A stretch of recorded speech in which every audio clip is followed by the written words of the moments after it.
Good morning. Welcome to Tabs on Tap. I am Tabitha Hassell. Hopefully, you guys are here this morning. I had a few minor hiccups, nothing too crazy this morning, but hopefully, you guys are having off to a good start, a better start than mine. I think I probably need a producer, but that's okay. Today, when I went to go live, it said I was already live. So I'm like, now am I live out there? And I don't know I'm live. Anyway, we are getting it worked out. Lots to talk about today. As a matter of fact, there's so many things to talk about. And some of the things I'm going to be going over today, I want to talk about JD Vance. It came out of left field for me. I don't even know who JD Vance is. So I'm getting a crash course on that. I definitely want to talk about the national anthem. I mean, what a crazy rendition that was. I have absolutely no idea why people want to put their own spin on something that is the most important song in our country. So we're going to get into that a little bit. Chicago weather. I mean, what in the world is going on there? I fired up CERN. So we'll talk about that a little. Let's see. Tara Reid has surfaced out of absolutely nowhere. She came from Russia in exile. She's going to talk. I'm going to try to play her video. She's going to talk about Joe Biden, the allegations against him, some of the things that she has experienced. Let's see here. We're going to talk about Elon Musk donating 25 or $45 million per month to the Trump super PAC. Project 2025. Lots to talk about there as well. So there's a lot to get into. 2 hours, a little bit less than 2 hours to go. I'm going to try to play the national anthem. I'm not really good at this yet. As you guys know, I'm still kind of off to a new start being my own producer and host, which is not at all easy. It's actually kind of nerve wracking. So just bear with me and thank you for being patient yesterday. Yesterday was definitely a lot of trial and error. Hopefully, I will not have those same issues today. So I'm going to try to share my screen here and let's see what we can find.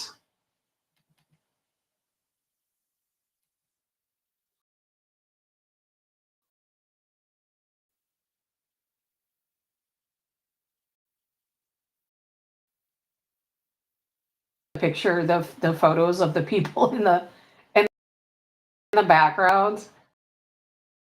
I can't even imagine if I would have been alive how I would have gathered. Hopefully it'll load up here quickly.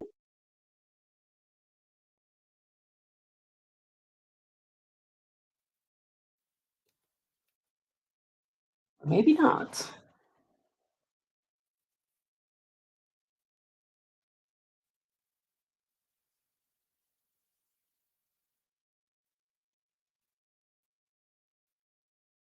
You hear that?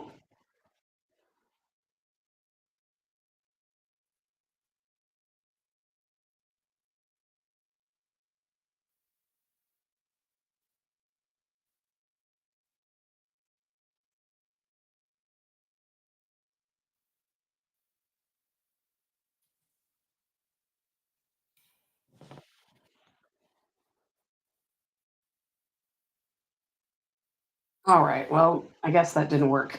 Were you guys able to hear any of that audio at all? I'm assuming not. So sorry about that, but I'm sure most people probably have already heard by now. It was really bad. I don't even know who Ingrid Andress is. I've never heard of this person. I have no idea who she is. I guess we'll have to get to that another time. I'm still working out the kinks. So anyway, I wanted to talk about JD Vance. I don't know what you guys think, and I would really like to know what you think. I have never heard of JD Vance. I have no idea who he is. I was very curious of what he's been doing all this time. He's fairly new. Back when we had the 2020 election, he was not in Congress at that time, but he has made some statements. I know he does fully back President Trump, but I think he came out of nowhere. And the only thing I can guess is that Amber says he's a country singer. I didn't even know that. I know that he wrote a book, which so many people I saw were going out and watching the movie. He made a book called The Hillbilly Elegy. Am I saying that right? And they turned it into a movie. I think you can see that on Netflix right now. I was a volunteer last night for a charity golf tournament, so I did not have the opportunity to see it, but I am very curious. It is a memoir, and I'm thinking that if he calls himself a hillbilly, then I probably like him, which is probably good enough for me. And so he, I'm going to try to watch it tonight. Maybe we can talk about it tomorrow. But JD Vance, one of the things, the statements that he had made, which I thought was pretty interesting, was, let's see here. Well, he came out and talked about President Trump and the election in 2021. Obviously, he wasn't in Congress then, and he didn't have a say. There was nothing he could do. What he did say, he said, if I had been vice president at that time, I would have told the states like Pennsylvania, Georgia, and so many others that we needed to have multiple slates of electors. And I think the US Congress should have fought over it from there. He said that is the legitimate way to deal with an election that a lot of folks, including me, think had a lot of problems in 2020. I think that's what we should have done. And, that's, in my opinion, a pretty good statement to come from him. That gives me a lot of confidence. But I think Trump chose JD Vance because of Ohio. He had to win Ohio. And I don't know how you guys feel, but I feel that I guess I really thought either a female or an African American because clearly we need the black vote. We need the black vote. Without the black vote, and hopefully we'll get it anyway. Hopefully the black communities have seen exactly what Biden has done for them. Nothing. Obama, nothing. Democrats don't do anything for these people but hold them down. And I really think that people are waking up. So maybe Trump thought strategically he is better off to go after a VP from Ohio. I mean, that's my best guess. He seems like a good guy. Kevin says he's a good conservative. He's 39-year-old junior senator from Ohio. He's been a big Trump supporter. He absolutely is a big Trump supporter. And the more I read about him and the more I get to know him, the more I like him. He's young. He's an attractive guy. He is a Christian. I was reading a little bit about his family. Now, his wife is an attorney. She is an Indian American. Her religion is Hindu. She absolutely supports her husband's Christianity. They have 3 children. And from what I read, she's a little hesitant to jump into the spotlight. As we know, anyone, running on the ticket with Trump will be, of course. But what I think is most telling, and Sherry says he's a Yale grad, uh, was he in Skull and Bones? And he was in Skull and Bones. I actually know very little about him. But what I do think, what we really need to watch is what are the Democrats say. Because what the Democrats say is going to tell us how we should feel. Because they're already jumping all over JD Vance, over Project 2025, which I definitely want to get into as well. So JD Vance embodies, this is what Democrats say, with an out-of-touch extreme agenda, he plans to help Trump force his Project 2025 agenda on the American people. Jamie Harrison, that's coming from Jamie Harrison, chair of the Democratic National Committee, of course, the DNC. And he's referring to Trump's Make America Great Again movement. Sherry says she worked for the Supreme Court justice, and I did not know that either. I'm just learning. I've not seen his hillbilly trilogy on Netflix, but I'm going to watch it. I think that since Democrats don't like him, that makes me like him more because that means they're scared. But, speaking of Project 2025, I don't know if you guys saw this, but we obviously started the Republican National Committee yesterday, and there was a group there. The Project 2025. It's a thing, but it's not a thing. It's not Trump's thing. Trump at this point does not support Project 2025. But at the same time, and I don't think I support it here. However, Democrats want to jump all over Project 2025, but how is it any different than Democrats and their 30-year plan? I mean, it's a 30-year plan to destroy our country. I mean, completely destroy our country. And now they think Project 2025 is a plan to destroy our country. And I don't really agree. I don't know if you've had an opportunity to look through the Project 2025 plan. You can find it out there. It is the Heritage Foundation. They are the came up with the Project 2025. It's a handbook for people that are probably able to look. It is real. It is out there. It doesn't need Trump supports it.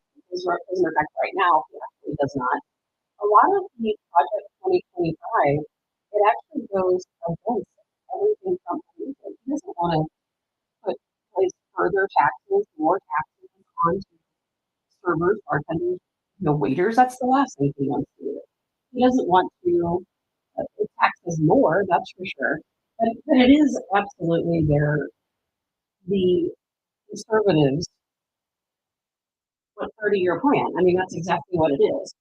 So the Heritage Foundation, they had a policy test at the RNC. I don't know if it was one day, I don't know if it's continuing on this week, but basically the Heritage Foundation, they've been at the RNC, they've been very vocal about their Project 2025. And I think something we all need to look into a little bit further. We need to go through and read all of the different rules in Project 2025 because I myself, I've been looking through it and I don't think I agree with a lot of what's in there. But I'm sure that's probably why Trump's a little bit stand up. The way I feel is I don't want Democrats to have their 30-year plan. I don't want Democrats to control this country, but I don't really know how conservatives control the country either. Do we really want anyone controlling the country? I think what's best for America is a plan that includes all Americans, not just Democrats, not just conservatives, certainly not the establishment. We need a plan that's for the people. And I really don't feel that Project 2025 at this point in time anyway is for the people. Some of the different parts of it that I've read, they really want to revamp a lot of things. Some of it's good.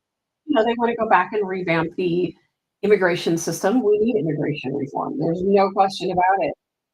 But we really want any group of people coming in and saying we are going to change the way our country, we're going to change everything about our country. I don't say I want to wipe the slate clean and start all over again, but I don't want to wipe the slate clean and end up with a group of people in charge. And while it may sound like a great idea now, that some of these policies are things we might like, and some of them are needed, not all of them, but some of them. What happens when we put a group of people in charge of our country, in charge of us? Sooner or later, they're going to be just as bad as the Democrats, just as bad. And so I'm against it at this point in time. I have to look into it a little bit more. And somebody said my sound is garbled. I don't know why. Let's see. Is that any better? Am I going to have my microphone on well? I don't know. I think everything seems up right. Is it still garbled?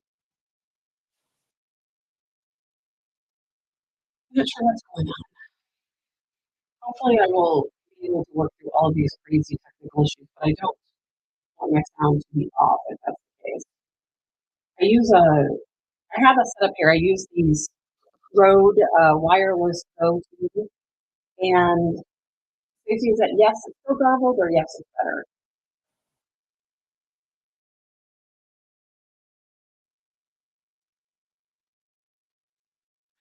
Let's see here. I'm not sure how to fix it, but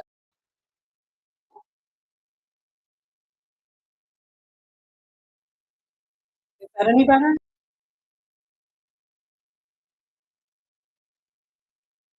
All right. Well, I'm not seeing any comments, so I don't know. I don't know if I have just a lag today or what's going on. Okay. Hopefully it's better now. Yeah, I have this little piece here. I don't know what is going on. I try to turn it up or move it around, but I don't really know. Is it better? I've got everything else turned off but me, so maybe that was garbling it just a little bit. I'm I'm still trying to I'm definitely still trying to get used to my system, so thank you for having patience with me. Hopefully by tomorrow, I will have everything down. I had to work I was volunteer last night for a golf tournament for the Team of Peace. If anyone's familiar with that, it's a group that works for homeless people, abused women, and so on. And I really had hoped to spend some time yesterday working on my technical issues, but I didn't get home until later. I got up at 5 a.m. this morning, trying to get some things done. But as you guys may hear, I am not in a soundproof studio. I'm not. So it was storming outside like crazy. The county just a little bit north of me is having a tornado warning. So I don't know what's going to happen here. Hopefully, I won't lose power. I'm going to try to move this over a little bit more. Maybe that will help. I don't know. It's the same setup I had yesterday. So hopefully that's helping a little bit. Sorry about that. Anyway, moving on. There's so many different things to talk about. If there's anything that you guys want to cover, please let me know. I have some preset things I want to talk about. You know, speaking of weather, did you guys hear what was going on in Chicago last night? I have no idea. I mean, somebody obviously fired Cerna because in the Chicago area, simultaneously, they had tornadoes, 10 or more tornadoes, and at the same time across the Chicago region. And I think that's really strange. Wind speeds 75 to 95 miles per hour. I grew up in the Chicago suburbs, and friends from Chicago will all make me posts about the crazy weather. Trees down, tornadoes all across the area, 300,000 people without power across the Chicago area. I can't even imagine how that would be. It was storming here this morning, and I heard hail and thunder and lightning, and I can't even imagine 95 mile per hour winds. But why? I mean, what kind of storm could be going on? I grew up in the Chicago suburbs. I don't recall us ever having hurricane force winds through the area. It's really strange. And so I guess it is my mic. I don't know. I don't know what's going on. I think I've got everything hooked up right. Let's see.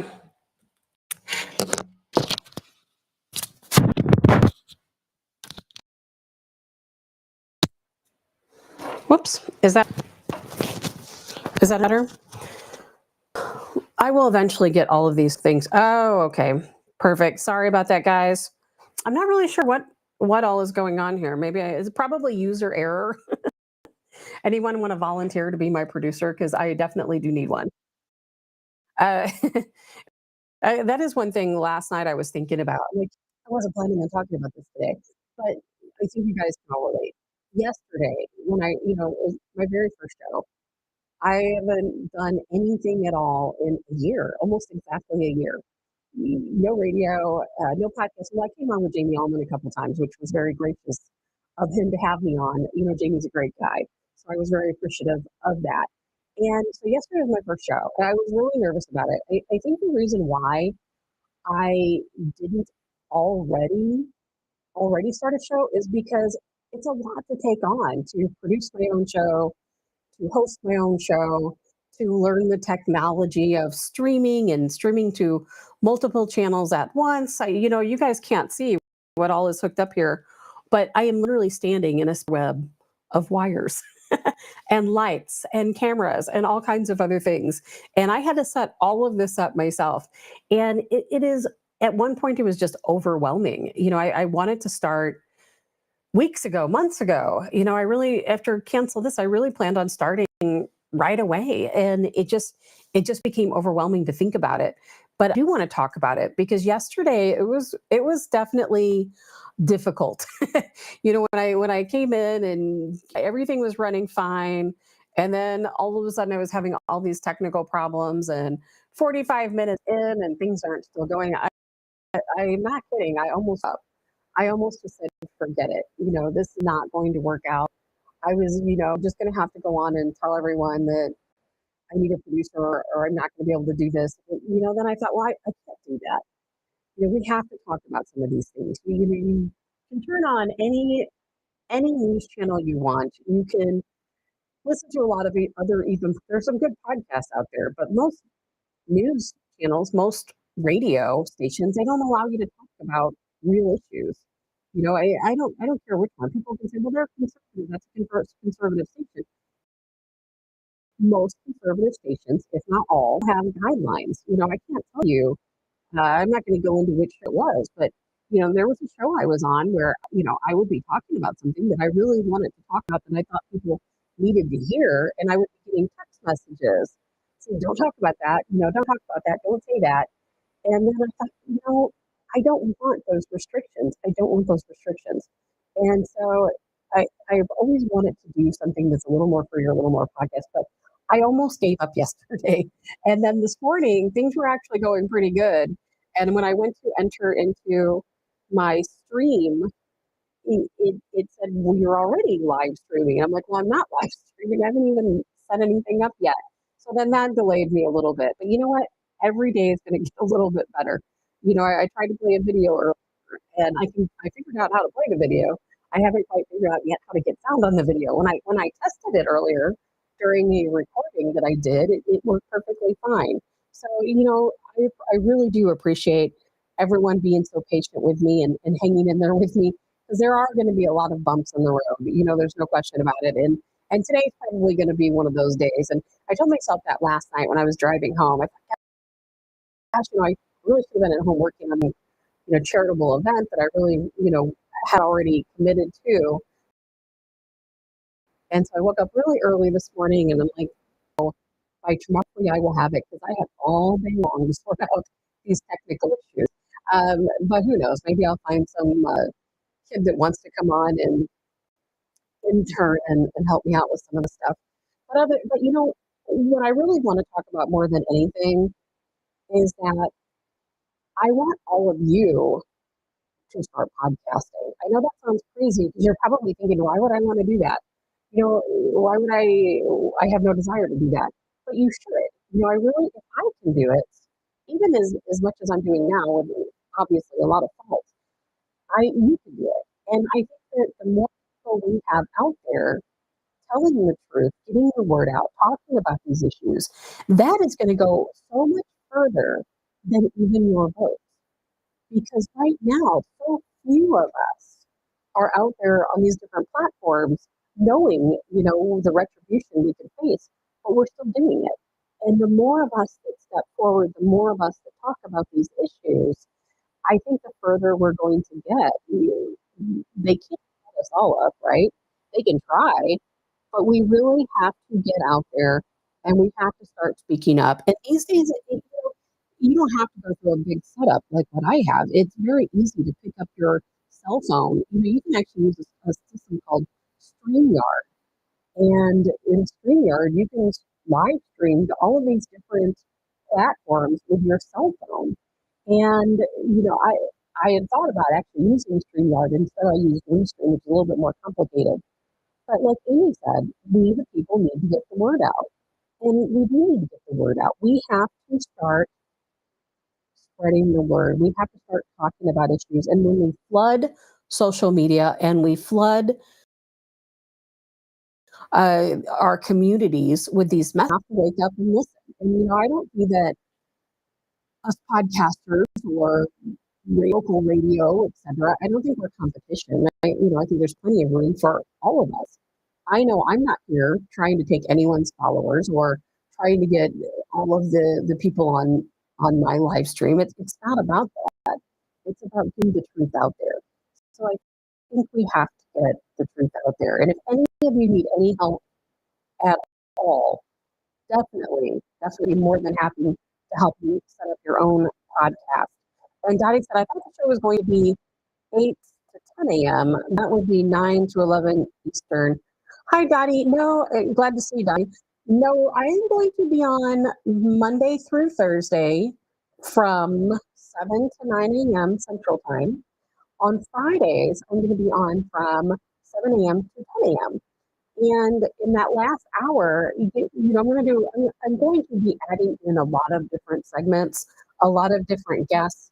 Again, like I said yesterday, the show is going to evolve in a lot of different ways. But on Friday, I'm going to have, I don't know how many of you know Joe Festa. Joe Festa is the Facebook food critic. He is also part of the Pasta House family. And so Joe is going to join me on Fridays. You guys are going to get a kick out of this one because it does not sound like something I would do at all.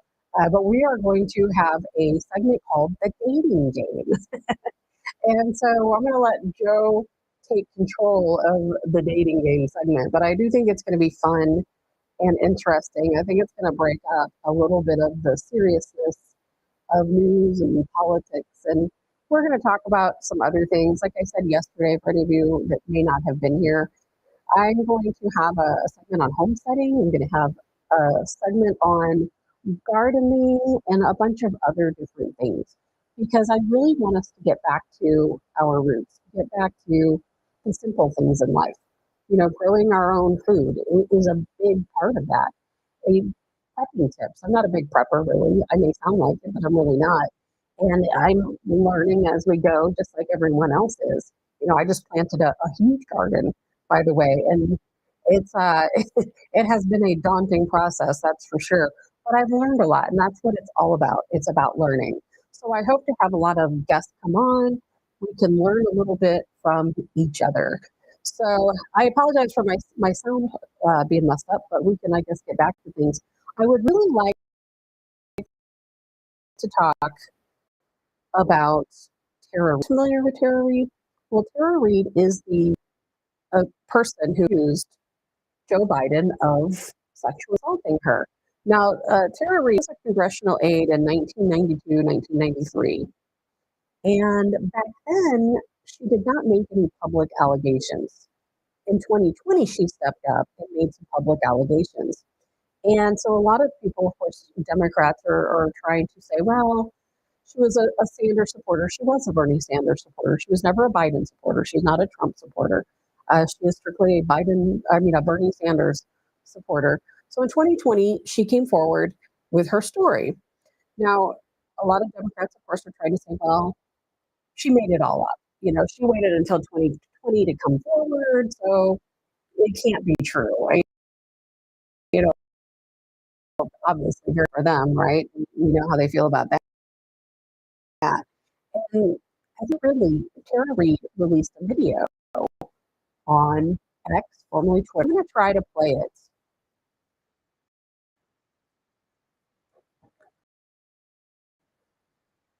All right. I know my connection out probably because of this thing, but who knows? I'm going to try to play this Tara Reid video. I hope I can get the sound to work. I'm not having the best luck with that right now.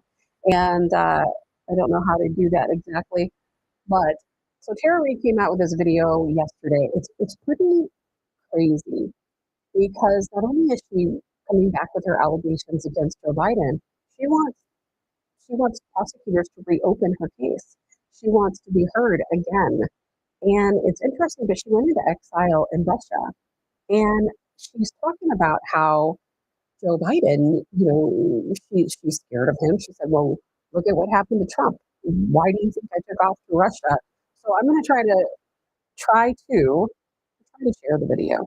Again, I'm not very good at this, but we're going to do our best.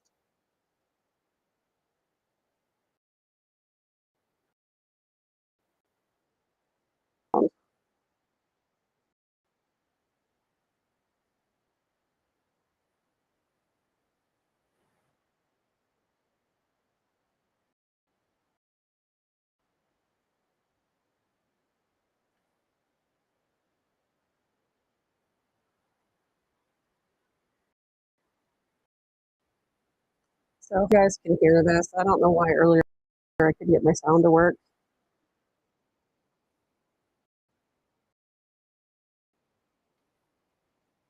Of course, I have all of my things up for sound. Why don't we have sound?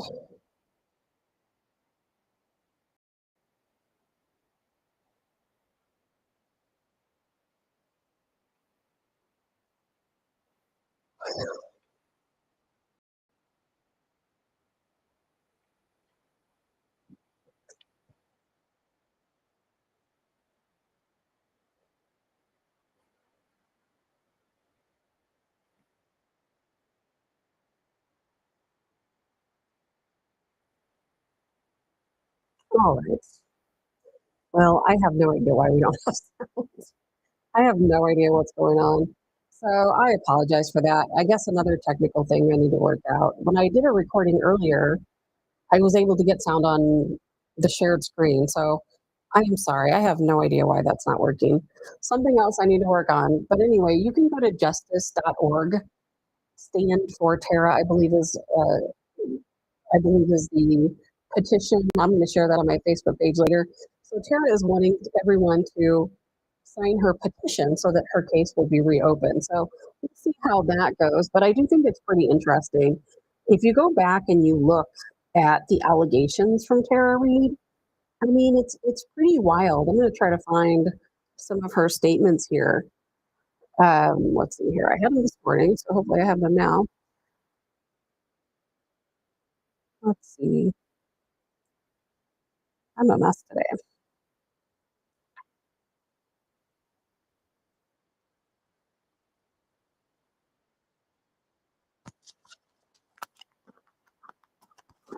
Hi, Daddy. I don't know why it's doing that. It just doesn't make any sense why my mic is not clear. Is that any better? Maybe it's just the setting that I have. I don't know. I will eventually get it together. But I wanted to make sure. I really wanted to talk about Tara Reid and everything that's going on with her. So this is an excerpt of what Tara Reid claims Biden said to her. Now, Tara Reid claims that Joe Biden, when she was a congressional aide, asked her to work a Senate event. It was a Senate dinner, I believe. He wanted her to serve drinks because he told her he liked her legs. Well, she chose not to do that. He became upset. And at one point, she claims, allegedly, that Joe Biden took her down into the basement of one of the Senate buildings and he sexually assaulted her. And then he told her, when she tried to she pulled away from him. She said, he looked puzzled. And then he said, come on, man, I heard you liked me. She then said, he told her, you're nothing to me, nothing. And then the next thing you know, of course, she's fired. But she claims, I mean, we hear everything. Thank you, Charles. A broadcast. I do have a microphone here, but usually I've used this little streaming system before and it's been fine. Anyway, so Tara Reid told National Public Radio, this is exactly what her allegations are. We hear all these crazy stories about Trump and everything Trump's done to all of these women. And Tara Reid says, his hands went underneath my clothing. You're much for the kids. His hands went underneath my clothing, and he was touching me in my private areas without consent. And then he went on, she pulled away. She said he pushed her against the wall. He kissed her. He put his hands under her skirt, penetrated her, and he asked her, do you want to go somewhere else? That's sexual assault. You know, I don't understand why more people don't talk. Why isn't this a bigger news story? I've talked about it over the years. I've always said, what happened to Tara Reid? You know, everybody wants to accuse Trump of everything under the sun, that he's had all these women and he's assaulted people, his ties with Jeffrey Epstein. What about Joe Biden? You know, and Joe Biden has had more than one accuser. He's had more than one accuser. And in fact, I just saw one the other day that somebody else had accused him. Let's see here. Have you heard of Lucy Flores? So this is her. This is the comments from Lucy Flores. She said, "This is from 2019." She said, "As I was taking deep breaths and preparing myself to make my case to the crowd, I felt two hands on my shoulders and I froze. Why is the Vice President of the United States touching me? I felt him get closer to me from behind. He leaned further in and inhaled my hair. I was mortified." Now, Lucy Flores, she's a former Democratic nominee for lieutenant governor. And she came forward in 2019 and told her story. And of course, Biden, what do you think he's going to say? He said, "Oh, the boundaries of protecting personal space have been reset. I get it. I hear what they're saying and I understand it. I'll be much more mindful. That's my responsibility, and I'll meet it." Okay, so we've all seen the videos. We all see how Biden broke people. Who was the guy? I can't remember who the guy was the other day, but the other day I saw a video of Biden touching a man by the arm. Do you remember that? He was like kind of caressing this guy's arm. It was embarrassing. And the guy was kind of like, "Why are you touching me?" The guy's friend was laughing. I mean, that's a weird type of way to touch someone. We all see the videos of Biden sniffing people's hair. I mean, does he have like some kind of a weird fetish going on with the guy? I don't think it's age. I don't think it's and he comes up behind people, puts his hands around their waist. He comes up behind people, and you can see him lean into the back of their head. Small children. I mean, he's always grabbing small children. But no one talks about that. I don't understand it. So I'm really hoping now that Tara Reid has come forward again. She's here in the United States. I really wish you guys could have heard that video. She's here in the United States, and she again goes over how she's scared to be here. She's worried about her own security. She claims she left this country because of exactly what we saw, what happened with President. What do you think would have happened to me had I stayed? Is it all true? Is she just coming at Biden because she's a Sanders supporter? I don't know. I don't know her testimony she gave under oath, and I think we have to believe when someone gives testimony that that's exactly what it is. It's something that we need to really get into. And so I want to talk about Elon Musk. You know, I'm assuming that all of you saw Elon Musk donated $45 million per month, $45 million per month to Trump's super PAC. That's an insane amount of money. That's an insane amount of money. I have no idea who all he is. He says Elon Musk and friends. I'm not sure who the friends are, but that's a lot of money going. Of course, today in the news, everyone's talking about Elon Musk, and I mean the guy owns what, Tesla, Starlink, super intelligent.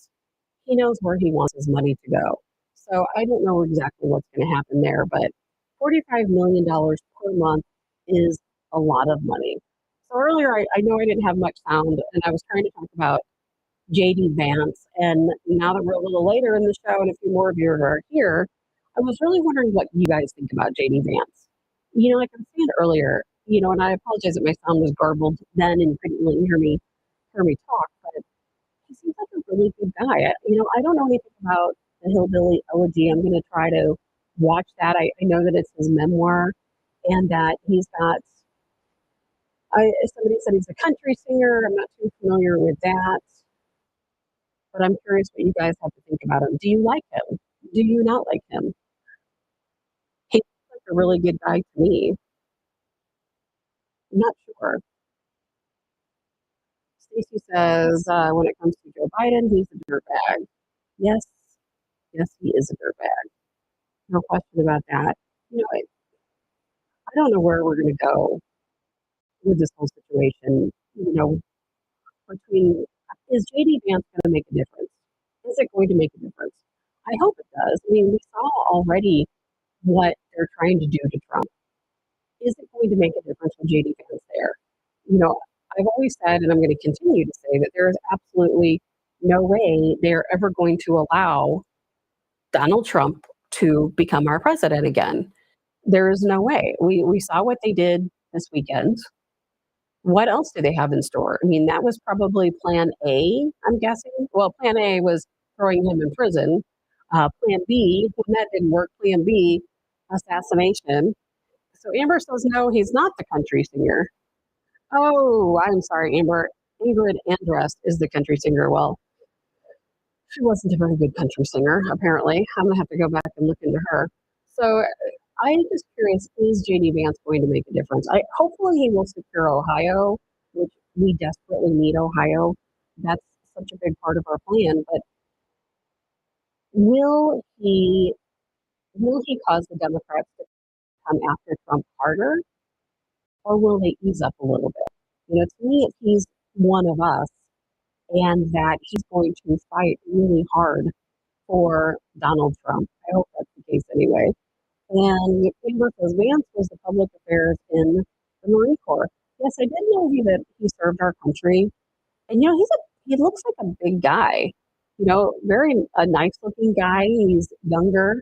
And I do think we need a younger person as vice president. I was a little bit surprised that it was a white man, quite honestly, because I didn't really expect that. I really figured it would be a woman or an African American or, someone different. But I know that Trump thinks very strategically. And I know that he must think that he needs Ohio more than he needs anything else. And Amber said he came from a poor family in Ohio, raised in large part by his grandparents. Everything I've been reading about him, everything I've heard about him has all been good. And I think that part of the strategy that goes into bringing in a VP for Trump is going to be that he knows they're going to overturn every single rock looking for dirt. And I'm going to guess that there is no dirt. I'm sure you guys remember Hillary Clinton. She spent what, $4 million, maybe more than that, $4 million to have interns work 24-hour days to try to find any bit of dirt they could on Donald Trump, any bit of dirt. And we all know what they found because those are the allegations that we've heard against him. But even for Trump, for the amount of trouble they went through and the allegations they came up with him were nothing. I mean, they were absolutely nothing. And let's see, JC says there's dirt on everyone. There is definitely dirt on everyone. I know I have dirt. That's why I'm not running for any public office. There would be plenty of skeletons to come out of my closet. But with JD Vance, he knows what he's getting ready to go through. He seems like a good family man. He, served our country. He seems like a good American. He supported Donald Trump in 2020, even though he was not part of Congress at that time. So Kevin says, I watched the RNC convention on ABC last night. I was surprised how nice the reporters were towards Trump. They almost looked like a new pro-Trump network. It was very odd. I'm sure they will throw him back under the bus. Yes, by week's end, probably so. And I didn't have an opportunity to watch any of the RNC, but what I convention, but what I did hear is that when and Lee Greenwood sang, the crowd went absolutely nuts. And if I could figure out how to get sound on here, I would play the video for you. But I've already figured out that doesn't work. Maybe tomorrow. And I'm just curious, were you surprised when you heard the name JD Vance? Because I know I was completely surprised. I had absolutely no idea whatsoever that he was even a potential. Oh, and speaking of, something I wanted to bring up is Pritzker, J.B. Pritzker, Illinois governor. I heard, and I don't know if this is true, I can't confirm it, but I was told that he wasn't even, that he's not even allowed to attend some of these events where Trump may be because of statements he's made. And I'm going to go back and try to look at that. But that's what I'm hearing, that there's a few folks who have made statements against Trump and against the, with the assassination attempt, making statements along the lines of it's something they supported, that they wished he hadn't been missed and, some things along that line. And so some of these people are being removed from some different events. So I'm going to look more into that. Hopefully I'll have a little bit more information on that tomorrow. Some big news that came out this morning, Teamsters. The Teamsters have stated that they may not support any candidates this election. They probably don't want to offend conservatives because what it used to be, I'm sure you guys know, the Teamsters back in the day, my grandfather, my uncles, big Teamsters members. They worked here in St. Louis. My grandpa was a local, like short haul truck driver for a pharmaceutical company. Part of the Teamsters, we were a big Teamsters family, I should say. Back then, the Teamsters were Democrats, but they were what now some people call blue dog Democrats, you, old school Democrats. They were people. My grandfather, he served in the Navy in World War II, house, but on his vehicle, every single day of his life, he had a flag portrayed, very proudly. He was very proud of his country. And that's what Democrats used to be. And with the Teamsters, they represent mostly Democrats, the old school Democrats. Things have changed. And I know a lot when it comes to right to work is what caused a lot of the Teamsters and a lot of union workers to vote Democrat, unfortunately. But things are changing. And I really do feel that the unions, at least the Teamsters type of union, not the teachers union, but the Teamsters type of union, those people, they're one of us. They want to save our country. They want to create a better country. And I think the Teamsters folks at the top know that they cannot continue this path. Yeah, I don't know what was with my phone. I'm trying to figure it out. Sorry about that, Monica. But hopefully it'll get a little bit better. I've got all the settings right. So we will see. Just something else I need to practice with. But I think that was a very interesting statement for the Teamsters to make. And I really wonder what's going to happen with Joe Biden now. What are the Democrats going to do? If Joe Biden's not going to get the Teamsters vote, then what? I mean, does that mean being out the door? Are they going to, or is that going to cause them to bring in a different person? Like we talked a little bit about yesterday, a lot of people think, well, it's too late in the race to bring on a new name, on the Democrat ballot. But that's not true. There's no federal timeline. Somebody as an example, Gavin Newsom, he could wait until November 1st and say, hey, put my name on the ballot. These Democrats might be waiting in the wings, waiting what the DNC does. Are they going to continue to support Biden? Are they going to back off from him? I really think that everything we see, like I said yesterday, for Biden, I really think it's going to make a big difference. I think that they're trying to edge him out. I think they want someone new. I think they know they want someone new. And I wouldn't be surprised at all if someone entered onto the ballot at a later time. And again, at the DNC convention in August, there's a very good possibility that the delegates who are bound to Biden may cast their vote for someone else. By being bound, that doesn't mean they have to support Biden. It doesn't mean that. Being bound means that with their good conscience. But if their good conscience says that their good conscience says that they'd be better off voting for someone else, then maybe that's what they'll do. Sorry, is my sound any better today? I mean, has I got it quite figured out? Because I want you guys to be able to hear me. Good morning, Landon. It's Ben. Glad to see I made it back. Landon, I'm barely here. I think I have some sound issues. My computer keeps reconnecting, but it's a work in process. Good morning, Michael and Noonan. So, Amber, blue collar workers deserve to bring him on a full paycheck and not have it squandered away to taxes that fund foreign countries. I know a lot of union workers that always vote Republican.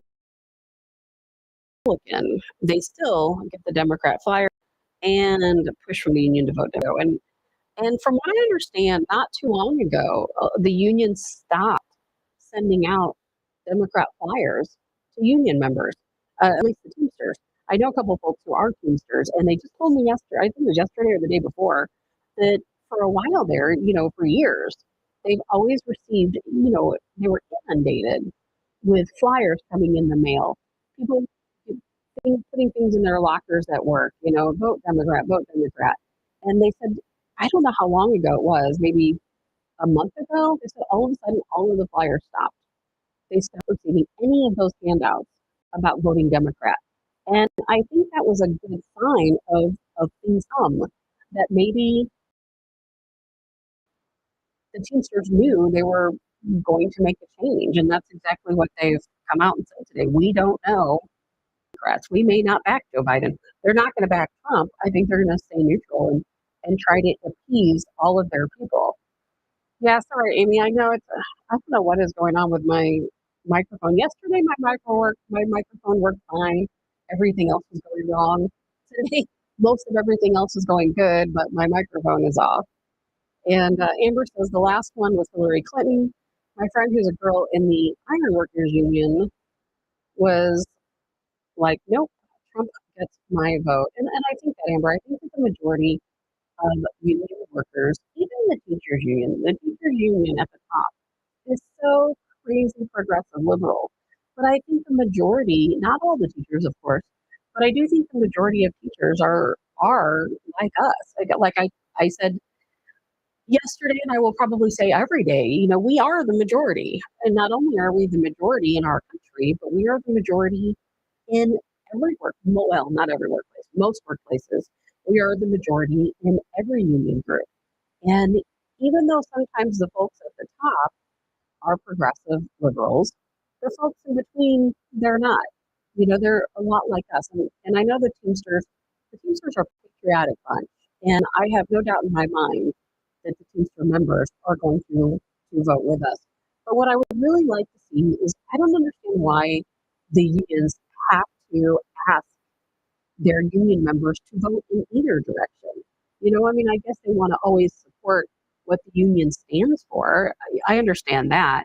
If the union thinks that one president's policies are going to go against their union, but I don't see at this point how anyone could say that Donald Trump's policies go against the union. I will never understand that. Outside of right to work, if you take right to work out of the equation, I think that the union will 100% go with Trump. Good morning, Michelle. And we've had a lot to talk. We covered, well, I tried to play the national anthem video. That didn't work too well. We did talk about JD Vance. We've talked about Chicago weather. Crazy. I'm having some crazy weather myself right now. I'm actually surprised I haven't lost power because we have had lightning and thunder. And speaking of, it's kind of funny. I don't know how many of you have cats. My niece's cat is here. I had no idea that cats were scared of thunderstorms. I had absolutely no idea. I know how dogs can be, but when I opened my bedroom door this morning, this cat that's here was crawling on her belly down the hallway, trying to get to my room for salvation, I guess, poor thing. I picked her up and put her underneath a blanket, and she was absolutely terrified. I had no idea. I'm learning a lot about cats. So Mary says, good morning, with my grandson today, so we'll be listening. But glad I got to see Trump walk into the convention last night. He was almost in tears. I bet he was. Think about that. How close was it to him not being at the convention at all? I mean, wasn't that the plan? That he would be taken out before the convention began? Because I think that it was the timing. I mean, don't you think the timing is odd that the assassination attempt came right before the Republican National Convention? I think that's so strange. Stacy says, so many people care about personality instead of policy. I was thinking about that, Stacy, on my drive home last night. I was thinking exactly that. When I was thinking about Tara Reid and her allegations against Biden and all of the allegations that have been placed against Trump over the years, and I thought, I don't vote for a president because of their moral compass. I don't. Because if you think about it, if we only cast a vote for the president or whatever other legislator based on their moral compass, we probably wouldn't have many people to vote for. Because I think most people have made mistakes, some worse than others. I don't like that some of the things I've heard, about Trump and some of his connections. I think most of it's propaganda and not true. But at the time, I vote for policies. I don't vote for personality. you do like Trump's personality. I would never vote for personality. I am all about policy. I'm about policy. And I want to vote for policies that work best for me, for my family, for my friends, for my community. And I think that's my biggest divide with Democrats is that their policies harm us. Their policies harm me, my family, again, and my community. I moved out here again into the country in a rural area to avoid crime, to avoid all the crazy stuff going on in the state. And now here I am a couple months in, and we have JD Pritzker shipping in, busing illegals into my town. They're, out. I'm surprised I don't see me outside right now, walking up and down the street. It's like, what is going on? We have to start voting for policy, policy, policy. And if you want to talk about moral compass, people's values, I mean, look at the products we buy. Look at the CEOs of those companies have a strong moral compass. I mean, not, not many. Their products in their closet. We continue to pay owned by these people. What difference does it make? We have to start personally. Trump's policies are what best connect with me. I think they're what's best for the country. He says they also don't take the time to understand policy. And that's true. Most people really have absolutely is they read the headlines. They read the headlines. And if you take the opportunity to go through your news feed and you look at the headlines and nothing else, then guess what's going to happen? You're going to look at the headline, not read the story. You're not even going to get a part of the story. How many headlines have you read? And then later look at the story, and the headline and the story had absolutely nothing to do with each other. And people don't understand policy in the same way. They'll go through the headlines. They'll say, "Oh, Trump wants to tax bartenders. He wants to, tax the poor people, whatever it is they think Trump wants to do." And instead of going through and understanding what the policy is, they just base it on the headline. When I talk to liberals, not necessarily Democrats, but when I talk to a lot of liberal friends, I do have some liberal friends, and they talk to me about Trump's policies, 99% of the time, they are wrong. I mean, they have these really misconstrued ideas of exactly what a Trump policy is. And they'll talk to me about it. I'm like, no. And I talked a little bit earlier when probably no one can hear me about this project 2025. That's not something that Trump is backing. That's going to be the talking point between now and the election. And it's another way to scare people from voting for Trump because they're going to say, well, Trump supports Project 2025, but he doesn't. That's the Heritage Foundation. We have Project. I am not for Project 2025. And one time I didn't even think it was a thing. I thought, well, that's just propaganda.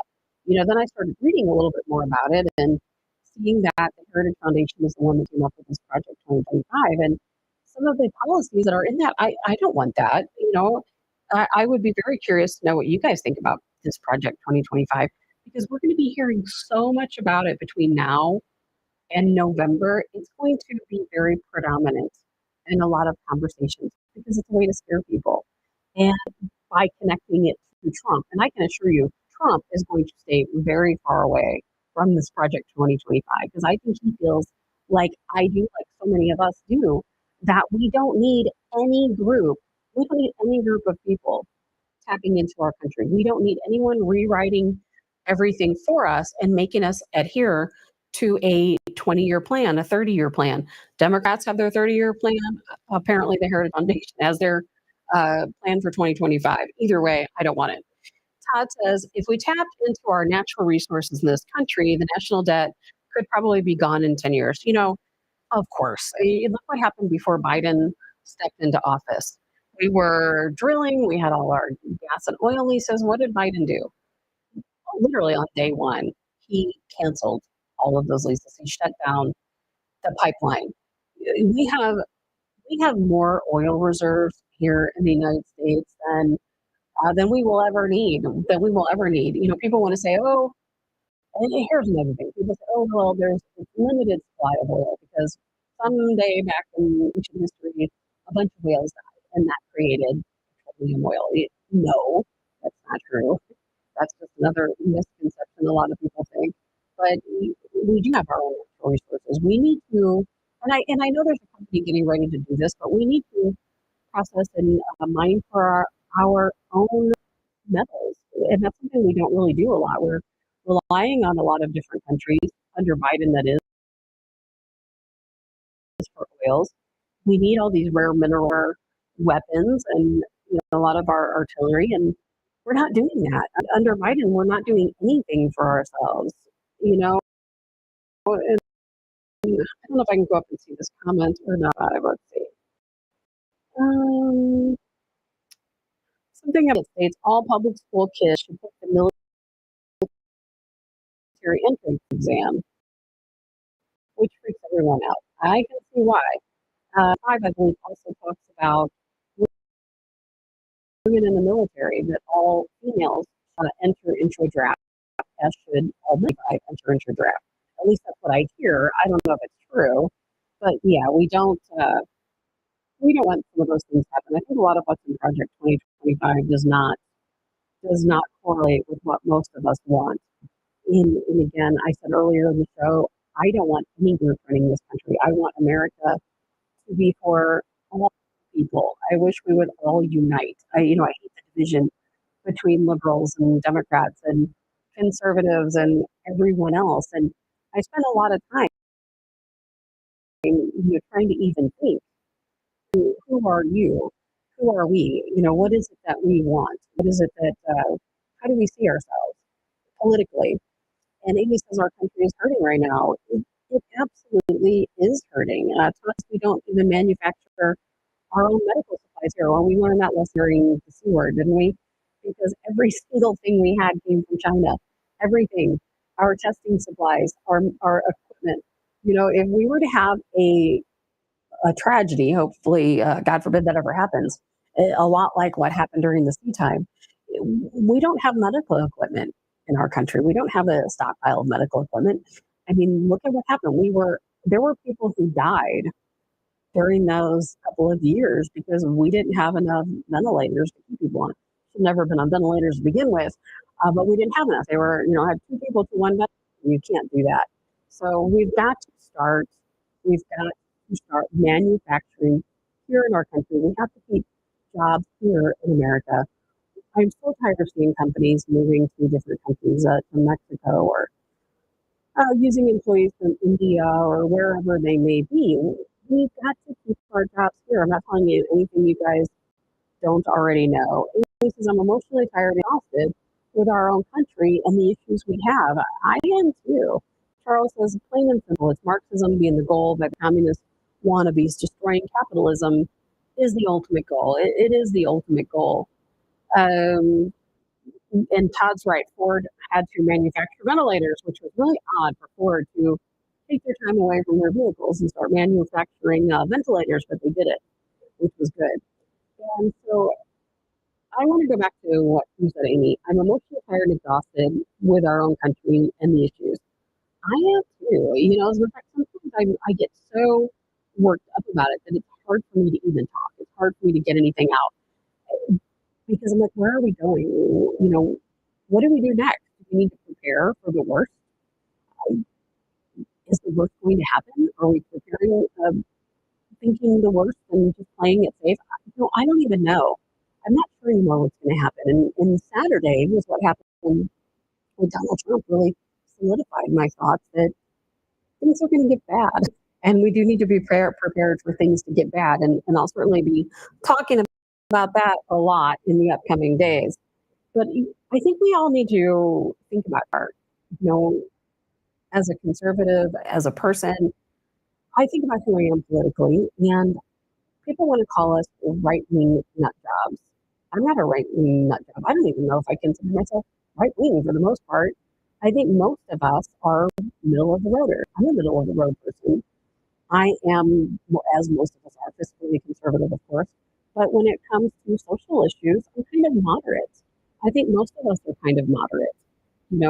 I don't want to I don't want to ban abortion. I think people who are victims of incest or rape should have some options. But the problem with abortion is that people use it instead of birth control. What was it? I don't know, 450,000 abortions in 1 year, and they did a study, and the majority were committed by the same people getting multiple abortions. I don't like the idea that people use abortion instead of birth control. Gay rights, I support gay rights. I think people should live any way they want to live. It doesn't affect me. I don't judge people. But when they force their rights on me, that's a whole different story. You know, I want them to live their own life, other person's home life to affect me and what I do. And unfortunately, I think that happens. Stacey says, yes, Tabitha, you are right. We need to start manufacturing so we don't have to rely on other countries. Amber, I'm more of a constitutionalist. I think I'm a kind of a constitutionalist in a way. There was a time when I wasn't, because I would look at our constitution. I would think, well, this can change, this can change, this can change. But then as I've matured, I realized we can't go back and change these things, because the more we try to change our constitution, the more wiggle we give them to change it in a way that no longer suits us, and we can't let that happen. And Stacey, Tabitha, the voice of common sense. I don't know if I'm always the voice of common sense, but I know how I feel, and it's part of why I want to have a podcast or a show, because I think so many of us are alike in what we do and don't want. And I really wish that we could find people to represent us. I don't know how we're ever going to change things around in Congress. Term limits, start there. We don't have term limits. So these people get into Congress, they don't represent us. They're there to line their own pocket. We have these people going into Congress who have nothing. They start out with very little, and then all of a sudden they're millionaires, billionaires. Well, how in the world did that happen? I think we all know. It's not speaking engagements, it's not book deals. They're getting kickbacks. We know how that works, and it's an unfortunate part of our country. But we need to start with term limits. Get term limits in. Start putting in some fresh folks into Congress who represent us. So it worries me, because I think, if I'm going to have to wait for all these Congress to retire or to pass on before we start getting some fresh faces in Congress that actually represent us, because none of these people do. And I don't know that anything's really going to change for us until we can wipe that slate clean and revamp and get people who feel like we do. People, it's to me in Congress, none of this matters to them. The things we're talking about right now, they don't care about any of that. They're worried about this corporation and that corporation. How many laws can they write so that this stock price goes up, so that they can invest their money in something and make more money? They want to get kickbacks from corporations. That's what Congress is about. It is not about serving the people. Outside of the Freedom Caucus, there are very few people in Congress who care about any of the issues we're talking about. They fight like crazy over everything. But what does it really come down to? It comes down to money. It comes down to kickbacks. Landon says, I keep getting the video feed closed on me when I look at something else. Landon, I don't know anything about that, but I will look into that. Stacey, if we have term limits, some of the younger people who've been brainwashed at college get voted in, and we lose some foundation. Well, we can't let that happen. I mean, that's plain and simple. We cannot let that happen. And there's no question about it that there are so many liberal progressives waiting in the wings, and these people are just waiting to climb up that ladder, and they're waiting to get into Congress. And they're starting out in the school boards. Look at all the problems we have at our local school boards. They're starting out at the school boards, making their way up into the city council. Look at an example for people who live here in St. Louis. I know we have people listening from all over the country, but here in the St. Louis area, who would have ever thought St. Louis County would be so progressive? Remember that candidate, Zimmerman? Super, super, super progressive. He got a good portion of the votes. And there will be a time when St. Louis County is absolutely progressive, absolutely liberal. And it's seeping in, at every turn. And we have to work really hard to keep it out. But we have to start working on that right now. right now. And Landon says, we are less than a generation away from Marxism if we don't change the education narrative. Stacy, Wentzville School District has been a hot mess. Yes, yes, they have. And think about that. Who would have ever thought that St. Charles County would be progressive? But that's what's happening is it spreads. It starts in the middle of a dense uh, urban area and then it spreads out from there. And that's exactly what's happening. And we have to stop it. And that's why earlier, I don't know how well my audio was going, but I was trying to talk to everyone about starting your own podcast, making your own live streams, writing blogs, whatever you have to do to get the word out, going on social media, talking. We have to start doing our best to get the right people in. And thankfully, we do have a lot of good people in our local school boards who are really trying to make a difference and come a long, long way, especially out in St. Charles County, a long way. I hate to say it, I think St. Louis City is lost. Not St. Louis City, sorry, St. Louis County. St. Louis City's been lost for a long time. I think St. Louis County is lost. I don't think there's any hope at all in St. Louis County. And, Chicago has seen it. It started out in their city, spread out to the suburbs, and then look what happens. We end up with a big hot mess all around. But we have to start locally. We have to start in our own communities. We have to get the right people into position. And then once they're in the right position, get them into Congress. Get people talk. If I could wipe the slate clean all over again, I would say not only term limits, but our members of Congress, you come in, you're going to make a set salary, maybe a higher salary than what they have now. You're going to have a set salary, and then that's it. During this time, you're going to be monitored. You're not going to get kickbacks from any corporations. You're not going to write laws to affect corporations so you can get these kickbacks. We're going to take away the power from the lobbyists. We're going to make sure that you're actually doing your job for your constituents. And that's absolutely not happening right now. And I don't know how, I really don't know how we're going to fix that. I really don't. And so something I wanted to go back to because someone asked me about this last night and I didn't see the message till this morning is that did Trump contact victims' families from the rally? And I'm hearing that no, he did not. And I'm a little bit confused about this because I read an article, cannot confirm either way whether or not Trump said he did, but apparently Trump said that he did reach out to victims' families. Now, I didn't hear him say that. I've not seen any direct quote from him, but whenever I was reading yesterday the and I'm sure I'm probably not saying the name right, but we had is it, let's see here, I'm going to try to find the name of one of the other victims who came out and spoke yesterday. And they were saying that Trump, in fact, did not contact them. So if you find out that he did contact someone, definitely let me know. I'm going to try to find this here. And I know I'm probably not saying their name right. So let's see. I know that Trump did absolutely set up the GoFundMe, which, by the way, has raised over $4 million at this point for the victims, 3 victims from the rally. So Corey, I think I'm saying this right, Comparatory. I read an article yesterday that said Trump stated that he contacted Corey Comparatory's family. Well, Corey's sister came back and said, no, he has not contacted us. And I find that kind of odd because, Trump is usually very quick to reach out to a victim.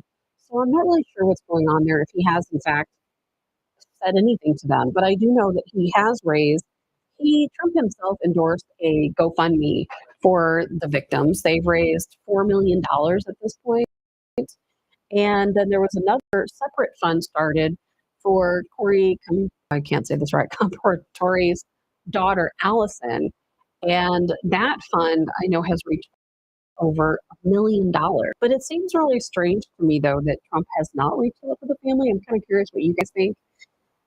Knowing Trump and knowing how been in the past, he's always been very quick out. And I know that, yeah, I was just going to say, Stacy called the family, and Corey, Corey's wife, would not take a call. In fact, he said, my husband was a devout Republican. He be talking to Joe Biden, so I declined the call.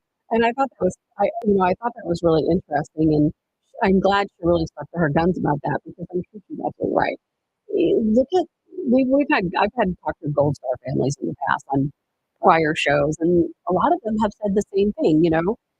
Obama would reach out to families. Biden has reached out to families. These people that talk to Biden or Obama, they want to hear from Trump. And I really hope if Trump has not contacted the victims' families, I really, really hope he does that because it is extremely important to contact these people, to reach out and see what they have to say. I don't know if you guys, do you follow the Today Show? Because I really thought this was kind of crazy. I've had a lot of Today Show feeds popping up. And, we talk about America and going back to the basics and, more traditionalist type of values. I have no idea what's going on over at the Today Show, but they have been talking about some of the craziest stuff. And it goes to show how they're trying to mold future generations. When we have these open platforms such as the Today Show, it's a very popular platform. And it's kind of funny because the Today Show catered to older women. At least that's how I felt. Maybe not, but they had an article that they wrote actually publicizing and, in my opinion, promoting the idea of what a poly family is. And I don't know if any of you guys saw this, but they were promoting the idea that couples can live together in a polyamorous marriage type situation where you have more than one family living in a home. And kind of the two wives thing, but in this case, it's two couples living together. And I thought that was really, really strange. Stacy said The View is canceled. Well, that's some good news. It needs to be canceled. And I'm thinking that the Today Show needs to be canceled too. And they came up with something else too yesterday. And I'm just like, where is all of this stuff coming from? And it goes to show that our media, they're really trying to make us move away from the typical traditional values that we support as Americans. I mean, who would even consider a poly family? I'd be very curious about that. And who are they trying to reach with these crazy messages? That I absolutely do not get. And so they posted a story. I saw it again yesterday, and they said that they were basically encouraging women to be promiscuous. They were talking about women going out and what was satire? I didn't see it, I guess. Somebody posted something and canceled this, and then it got thrown in FB jail, so I can't update it. I'm not sure. Oh, about the being canceled was satire. Well, that's unfortunate. I was pretty happy about that. But anyway, so the Today Show, they've been promoting promiscuity amongst females. And they were talking about Taylor Swift and her many boyfriends and public romances and so on. And I thought, okay, where are they going with this? So I looked into it a little bit further. And they were saying, no, it's perfectly fine for women to have multiple partners throughout their life. They had an interview with somebody who talked about having, 20 or 30 different partners. I'm like, this is the Today Show. Why are you guys talking about this? Who are you trying to market this stuff to? Talking about poly families, it makes absolutely no sense whatsoever. And where are we trying to go as a country? Where are they trying to lead us? Is that the type of value you want your I don't think there's too many children reading the Today Show, unfortunately. And it's magazines, it's in newspapers, and they want so hard for us to break away from traditional values. And where does it end? Is no. Where does it go from here? We talked yesterday a little bit about Amish families, the polar opposite of these poly families, but it was really strange. So yeah, apparently it is not true that The View has been canceled. It says it was satire. We couldn't be so fortunate to have that happen, unfortunately, because they definitely do need to be canceled. And what's really a shame too, because I used to really like Whoopi Goldberg. She was one of my favorite people. And then remember Sister Act? She was so good in Sister Act. And then it all just went downhill from there. And now it's just a mess. And Stacey says it's everywhere. Movies, commercials, music, it is everywhere. And it's with intent. They don't publish these articles. They don't show these things on television. They don't create these films without it having a purpose.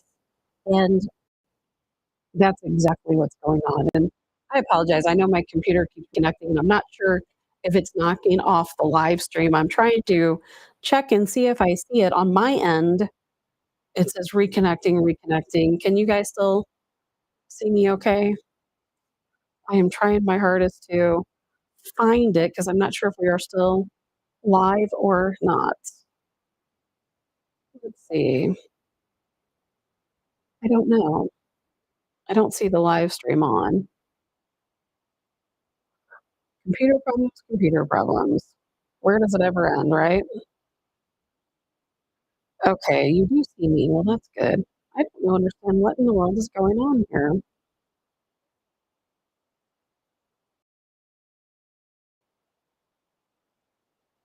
If you can see me, but I cannot see you guys. I'm trying to figure out what is going on with my crazy computer. And I don't see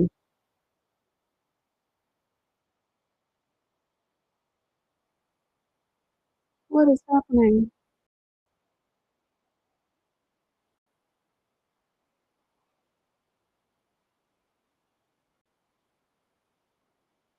You guys can see me. I apologize. I'm trying to reconnect on my end here. Not really sure what is happening here.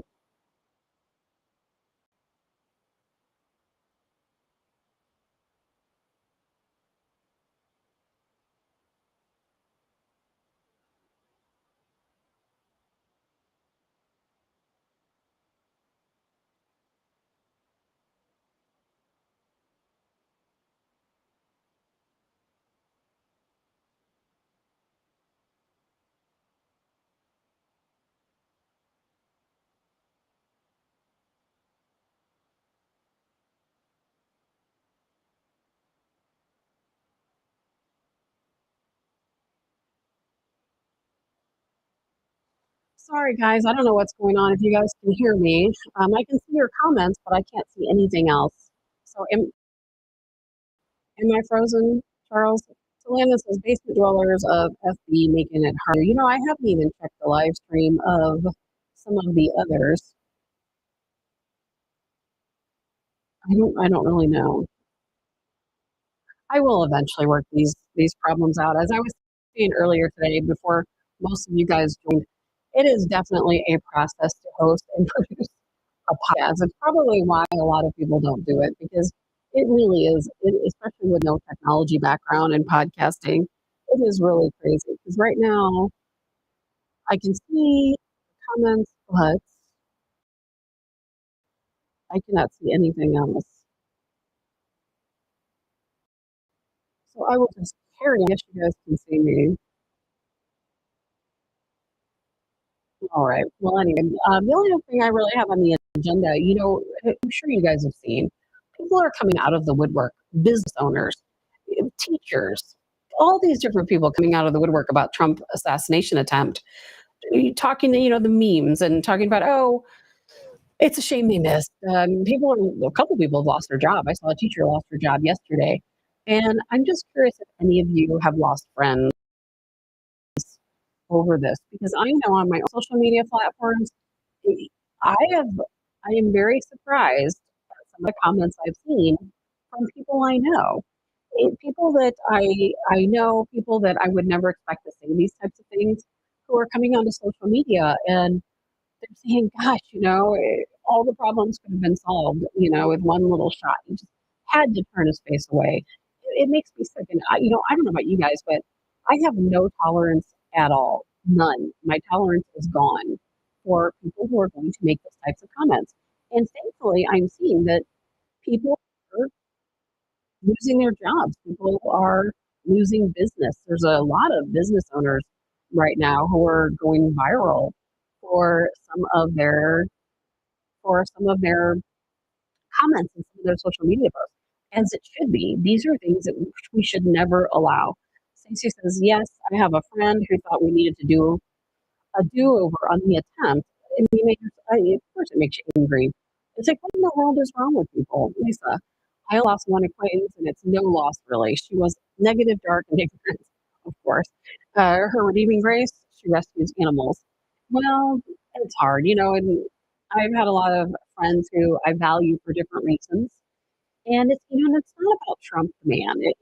It's not about him as a person necessarily. It's about the fact of who are we to, as a country, for so many of us to think that violence is the answer, that it's okay. It's not even about who did it or why they did it or anything else, but how possibly think that it's okay to wish other person be assassinated or killed. I don't know what's wrong.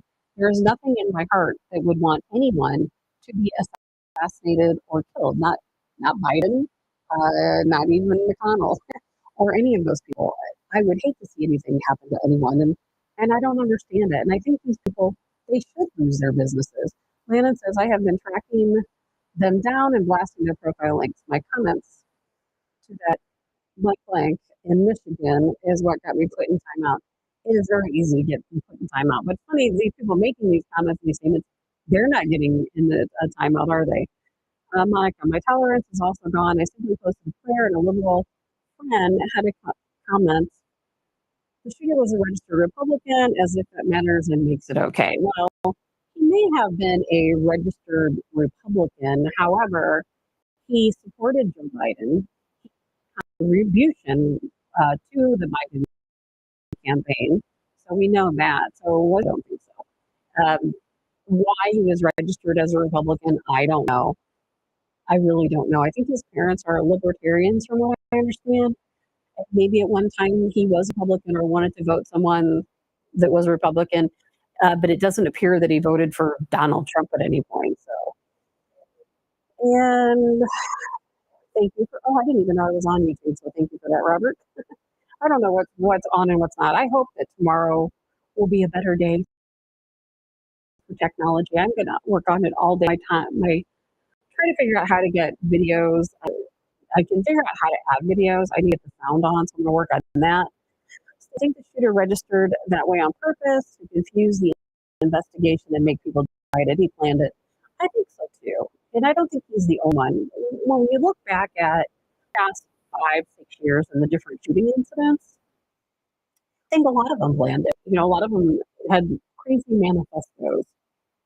We have people who pretended to be one thing, and think about it. If it were you, and you were going to do something crazy because you are crazy, and you want to go out and harm someone over a political belief, you're going to want to throw as much chaos into the mix as you can, of course. And so I think that's a lot what happened here. And let's see here, because of his age, he had voted yet in the presidential race. Oh, I did hear that. And so, from what I understand, after Biden won the 2020 election, he donated. It wasn't very much. I think it was like $15. He donated. It goes a long way for him to have done that. I know there's a lot more coming out about him. From what I understand, Crooks. I don't want to say his full name. I don't want to give any credit to that guy whatsoever. But his parents are both licensed counselors, which I thought was kind of interesting. And the weapon legally was purchased by and says party a Democrat Republican it happened. A lot of these, I wish I did. I know there was a shooter. I can't remember who this person shot. And they had lived in a van down by the river, and their van was covered in stickers and bumper stickers and decals and all this other type of thing pointing towards one political spectrum. And then we find out it was actually the opposite of that. And we were all talking about it. Was it a cover up? Was he a part of some kind of FBI program or CIA program as a shooter, and they wanted him to look a certain way? It was none of it made any sense. Landon says his dad is a mental health professional. Go figure. Yeah, both of his parents actually are both counselors. Let's see here. Lisa says I'm now hearing really inflammatory things about JD Vance. He worked for a pharma company that made adrenochrome. What? I'm gonna have to look into that one. I am. Don't be upset with me for saying this. I'm not really sure about this adrenochrome, but one of the things I've never really gotten too far into, is it a real thing? Is it conspiracy? Do people really use adrenochrome? I'm going to have to look into that about JD Vance, because as I've said a couple times in the show today, and I don't know if you were with me at that time, Lisa, but I don't know a lot about JD Vance. I'm going to watch his Hillbilly later today and see what it's all about. I would like to know more about his life. I personally feel like he's one of us, and I think that people are going to. Well, I know if you go, I've just heard that too, Landon. JD Vance, never Trumper. I have heard that. Is it true? Is it not true? We're going to find out. But like I said earlier, the harder Democrats go after him, the more we know he is for us. My views right now, what I hear of him, I like, but I don't know everything about him. I think we're going to have to really do the deep dive and learn. And they're going to uncover everything this man has ever done. We're going to know who his high school girlfriends were. I mean, they're going to leave no stone unturned trying to figure out who JD Vance is. And so, Landon, you say you have links. Is that links for the being a never Trumper? I have heard myself early this morning before I came on, and I wasn't able to confirm it. I had heard that at one point he was a rival of Trump's, that he did not support Trump. I hope that's not the case, because what really worries me is I don't want us to end up having a establishment person coming in under this cloak that they're one of us, because anyone who is establishment is certainly not one of us. And I have heard, if you guys can recall back during the Eric Greitens, Eric Schmidt debacle, when they were both running against each other, I had an opportunity to meet an associate of Donald Trump's. And at that time, he told me, and he actually even came on the show, and I was on Cancel This, but didn't talk about that.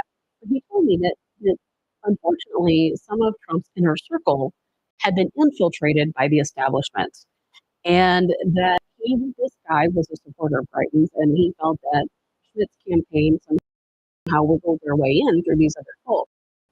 It kind of at the time, because I don't see Trump as really being a vulnerable person, but at the same time, he doesn't really have a lot of people in DC backing him. And so maybe he has allowed people to come in that shouldn't or really don't have his best interests at heart. So Landon said that JD Vance called Trump just another Hitler. Landon, if you have that, definitely send that to me, because I have not heard that. I've not seen that. And I would love to look into that a little bit further. Lisa says, I've not found any evidence of that. Let's see, here's the financials. JD did a mea culpa to Trump after Trump was elected and fell in 100% when Trump was elected. I don't know. I just don't know. I think we're going to have to look long and hard. I think that Trump is a very intelligent man, despite the fact that maybe some establishment folks, people who don't have his best interest at mind, have worked their way into his inner circle. I think he's a smart enough person to know that.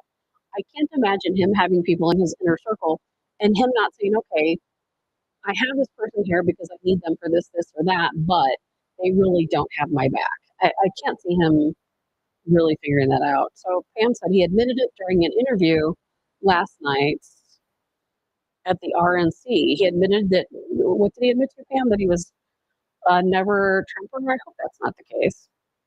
And let's see here. Lisa says, so many were not behind Trump. and that includes her because she was a cruise girl. Trump proved me and lots of people wrong. You know, I am not a Ted Cruz person at all. I remember when he came out to St. Charles County, he was there. I think it was Eric Schmidt. I didn't go, but I am not a Ted Cruz. Ted Cruz did change his mind. I hope that's the case. But to me, I feel like so many people say they're going to support someone just because they want to relate to the people, when really, in fact, they don't. So, Lana said, Trump proved me wrong too. I was sick in 2016. Thankfully, he made me a believer. He wasn't just a Dem in rep clothing. No. And I've said this story before. Oh, Pam says he had, oh, really? Gosh, JD Vance admitted that he called Trump another Hitler. That worries me. I don't know that I could ever put my heart and mind behind anyone that ever called. I really don't. I don't even see how anyone can come to those two conclusions together. You know, I always joke around that I was the very first Trump supporter because back in the year 2000, myself and another a coworker of mine at the time, we were both brought in to be campaign girls for Trump. Trump was here with Anthony Robbins and Bill Clinton of all people. It was for the Results 2000. If anybody remembers when that came through St. Louis. So my friend and I, we went out and we had Trump for president buttons. So this is back in the year 2000. I still have a couple of those buttons. And I was allowed to present Trump with a button myself at a press conference. So I had the opportunity to meet him and Anthony Robbins. I did not meet Bill Clinton. So Lynn says ABC link on page, but go in and look at that because I would love to look further into that. If I can figure out how to play some sound tomorrow, I will play a clip of that. Monica says, I honestly understand where he was coming from here, even though I was behind Trump from day one, but I thought that he was saying were crazy.